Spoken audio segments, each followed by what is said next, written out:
He confessed to everything, but behind that plea lies a secret that even his own family couldn't believe. Today, Strange Frequency reveals the true face of the killer through the eyes of his sister. Imagine being terrified for your brother's safety because a serial killer is on the loose. That is exactly what Mel Kohberger did.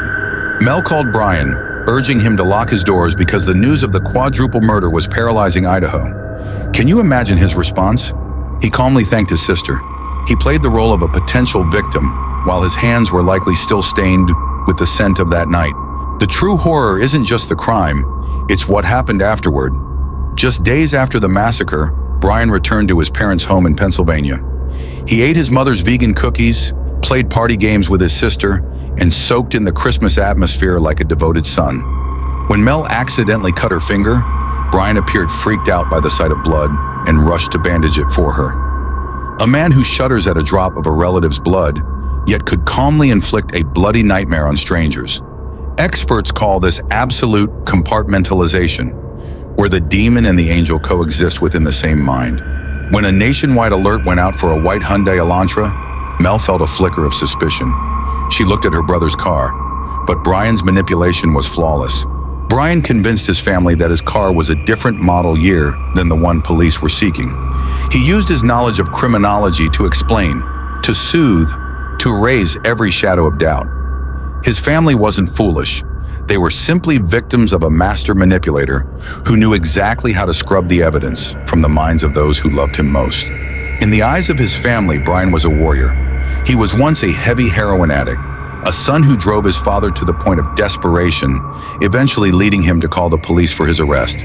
But then he successfully got clean, returned to university, and pushed all the way to a Ph.D. in criminology. His family was so proud. They believed Bryan had finally found the light.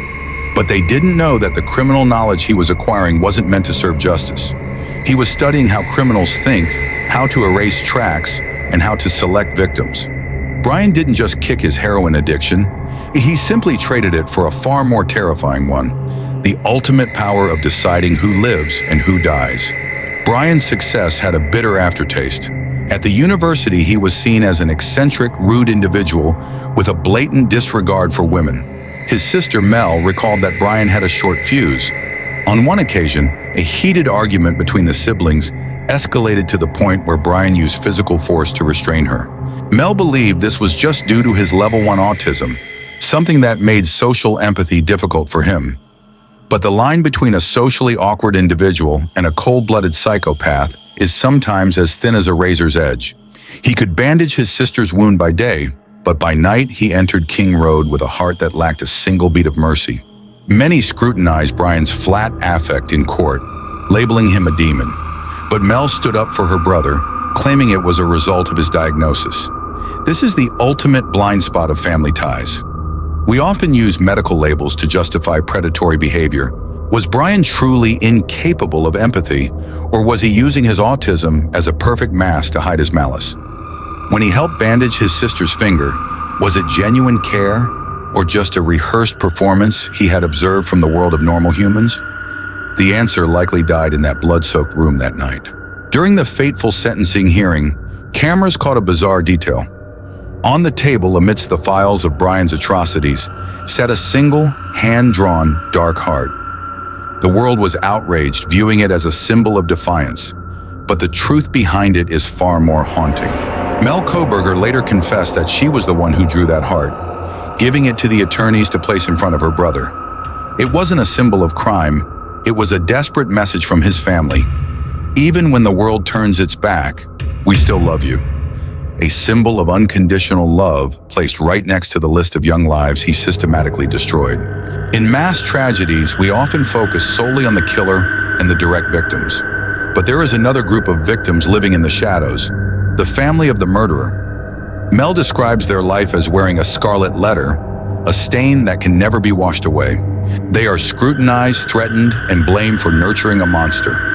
Mel now keeps the victims' birthdays in her digital calendar as a constant reminder of the pain her brother caused. The Kohberger family hasn't just lost a son to prison, they've lost their honor, their future, and the peace they once knew. Bryan Kohberger will spend the rest of his life behind bars with 4 consecutive life sentences. The house where the crime occurred has been torn down, but the frequency of the pain remains. This case leaves us all with a chilling question. How well do you really know the person you call family? Because sometimes the most terrifying monsters don't hide under your bed. They sit at your dinner table, eat your mother's cookies, and smile as they wish you good night. Thank you for listening to Strange Frequency. Don't forget to subscribe to track the next criminal frequencies.